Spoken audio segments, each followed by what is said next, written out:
All right, welcome back.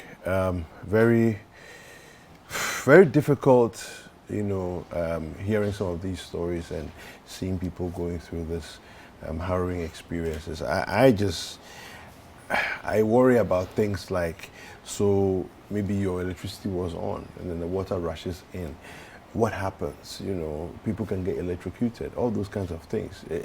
I don't know. I mean, we haven't done a proper full accounting of the system, and maybe people have lost their lives in all of these things. But this is something that can be solved by proactivity. So I don't understand why we keep doing this to ourselves.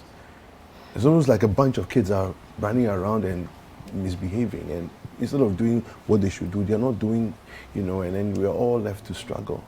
So I'm very unfortunate. Over in the northern parts of Ghana, we have boat operators who operate on the Oti River have increased their fares, and we want to take this report from our colleague Mohammed Aminu Alabira. Passengers are not happy. Let's take a look at this report. In northern region, there are many communities across the Oti River who on a daily basis have to travel to Bimbila for their businesses. On Bimbila market days like today, the place is very busy as people cross the river on both sides. Canoes and boats are used to ferry passengers and motorbikes across. There is only one boat which carries 10 motorbikes with 30 passengers. The canoe carries 3 motorbikes and 10 passengers. Boat operators at the river say the increase in the price of fuel is affecting their work. They say their expenditure on fuel has increased astronomically. Hudu Alasan is a boat operator and has been speaking to City News. Dadali kupa dabi ngoma bi kanaki tusiri kate dire no fu inoka oy mal palan kable wan siri ay bar moto saban siri mona moto rozo kate yene jusa bamba bambe jusa be yulma ka sonte bina kayi korenyam be kulgama ama kable sonte bandama ko duru dabi ma bila ga ba mor sonte ana on katar kable be kulgama te tankul bango na la yung. Akosi Jonas is the operator of the canoe. First we are taking 5 cities. One person is 4 cities, 2 persons is 5 cities. So why now? Because they are increased everything. We are using petrol. Okay. That's why we also increased to add 2 cities on it. Manpower too is very important. So that's why we are increased 2 of them. Okay. Yes. We have time when the way we are crossing, we have time. If I use canoe, if my time reach, I'll get down. One of my dinner will also call it. Do you have life jackets? No life jacket. Why? So are they not dangerous? People crossing without life jackets? They are crossing it. Passengers who cross the river say the increase in fare is having a toll on them. Here are some of the passengers speaking to City News. As we came here first, it was something 4 cedis, but today as we came, it's now 7 cedis. It's like 3% or 3 cedis have added to the fare, and all this is a problem to us. We need a help from that. The first time we start paying it 3 far as the fuel is adding, so they are adding the price. Now it's 7 cedi. Businesswomen who cross the river to Bimbila market to carry out their businesses say they now spend outrageous amount on fares. They pay 20 cedis for motorbikes and 8 cedis for passengers. Here are some of them sharing with City News.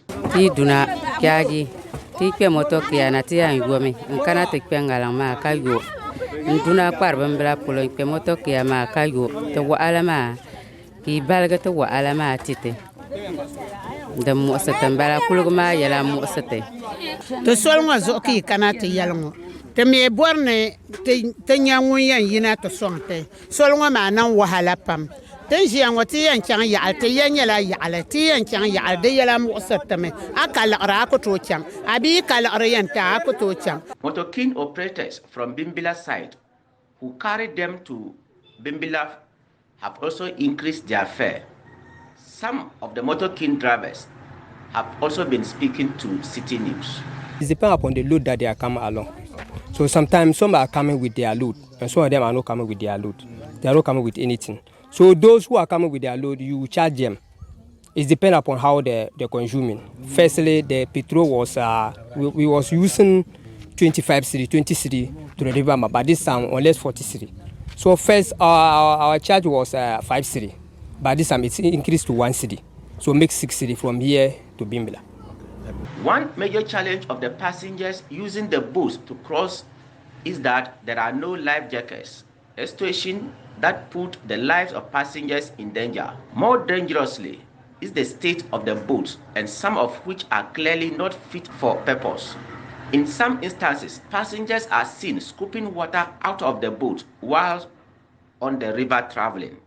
Hudu, an operator of one of the boats, appeals to authorities to assist them with life jackets and a decent boat to facilitate safe transportation in the area. Tiku chanka nirbe biene kento ko nvu peta be nvu pena le menye moto pia kata bora.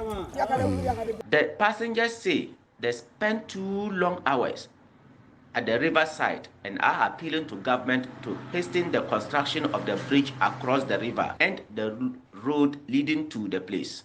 Crossing the river here is something so difficult. When you are traveling and you need for us to go to somewhere you are going, you come and delay time here. So we need something which will help us to be for our journey to make smooth for us.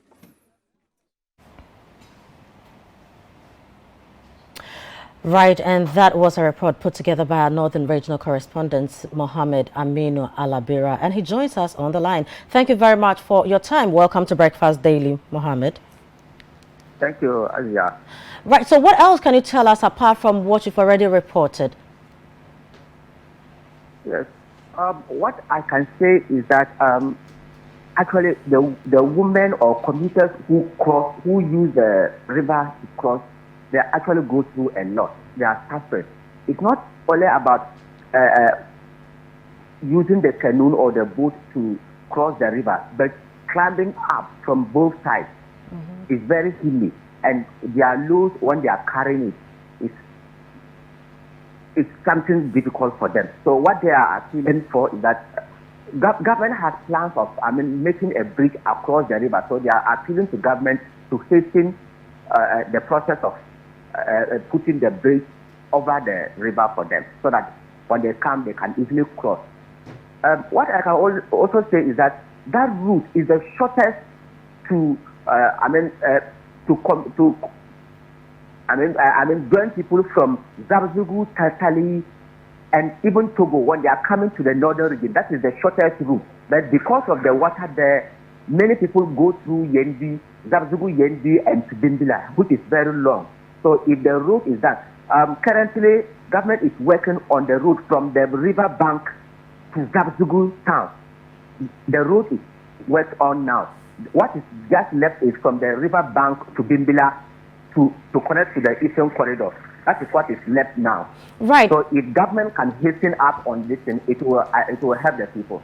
Right. Aminu, I am watching traders, on a boat in the middle of the river without life jackets. Now, in an unfortunate incident of an accident, should the boat capsize, we don't hope that happens. But what is going to happen, because people don't seem to safeguard themselves, against any kind of unforeseen circumstance.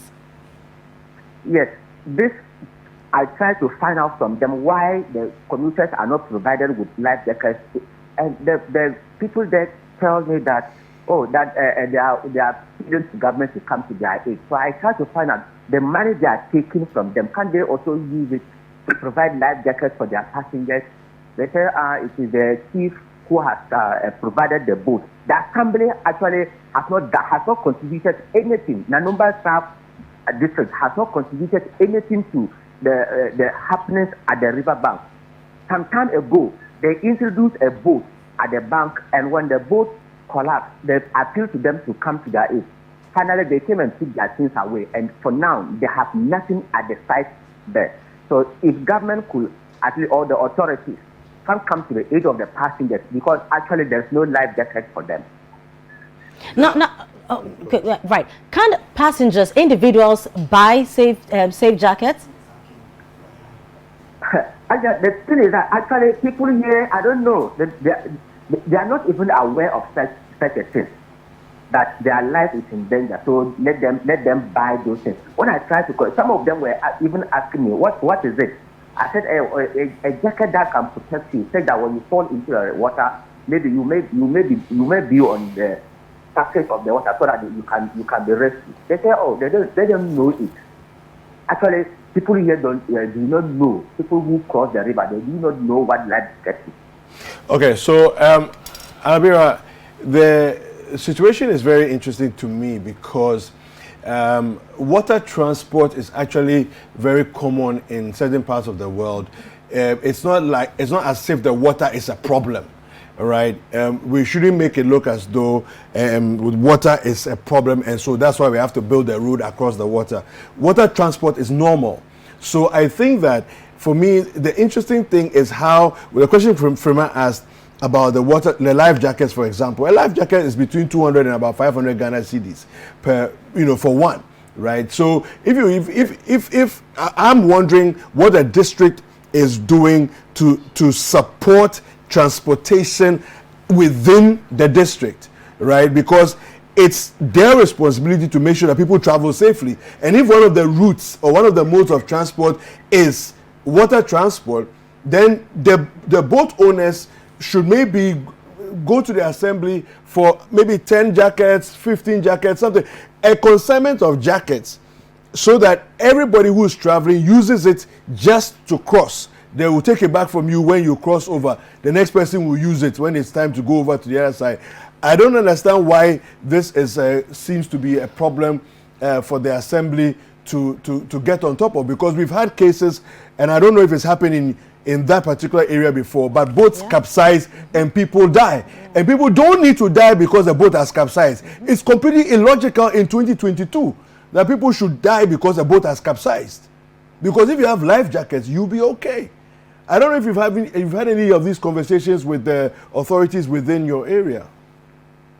Yes, thank you so much. Yeah, I have. And what they tell me is that they say they will look into this and see what can be done immediately for them. Actually, they themselves, that idea had not come to them. But when I contacted them, they say, oh, it's something that they are looking into, and very soon they shall look into that. That was what the authorities told me. Right. Thank you very much, Aminu. Thank you. You see, David, my concern is people need to be educated to be responsible for their lives. Look, if I go and buy a car, it is not the assembly, it is not government who comes to put seat belts in my car, who makes sure that I mean, you are protecting your life, and I think that individuals can own life jackets. How many life jackets can the assembly buy? So we have about 30 people on the boat. So if the assembly is giving you 20 life jackets, what about the 10? And can we provide life jackets for everybody? I think that it's about time people understand and take responsibility. Because you do the transportation every day anyway. Exactly. Right? So at least once a week you cross the river. Look, you know it will rain. You buy yourself an umbrella. You buy yourself a raincoat. You don't sit down and say that NADMO should give me an umbrella because NADMO knows it's going to rain. People need to take care of themselves and their lives. But I think that the argument on the other side also is that just as government has provided certain means of transportation, right, the transportation comes with safety equipment, right? So if you've provided, let's say, an STC, STC comes with with seat belts. Yes. A boat without a life jacket makes no sense in my head. Yes. Do you understand? I get you. So I understand. I also think that individual responsibility is critical. Yeah. Because you are the one who's crossing the river. Because even so I think both sides, at we this need time to look where at it. we are just coming out from COVID. And people from all the restrictions, don't touch anybody, keep your distance, do this. this is not a time where we are even looking at, okay, safety Sharing jacket. things. After David uses Yeah. it, then I come and use it. You know, people need to now be I say this educated. actually because at Benin is in the western region, not too far from Atuabo. Is the western. And when you're crossing to the Nzolezu, yes, every boat has a consignment of life jackets. Is that a government provided? No, it's a private thing. So what I'm looking at is individuals don't buy those jackets for themselves. So private businesses should. So once you are going into maybe the water transport, it should come with A, B, It should come with because it. my worry is we're waiting for government to provide everything as well. Those we are boat still owners where we need are. to get life exactly, jackets and for people their... should also know that it doesn't hurt if you can afford it. Buy your own, Yeah. so you know that you come prepared. You are Yeah. safe. You know. A couple of messages from the last conversation that we had. Good morning, City TV. I'm Charles. What's going on in Dansum and Otojo is because they are filling all the lands with stones and sand to build on the land. So they are filling, what do you call those, waterways, as well as water bodies, and water stuff like bodies. that. Yes. You know, yeah. Good morning, City TV. The cost of living in Ghana, and particularly University of Ghana campus, is becoming unbearable. Please come over and cover a story on how students are coping with the hikes in prices of food commodities.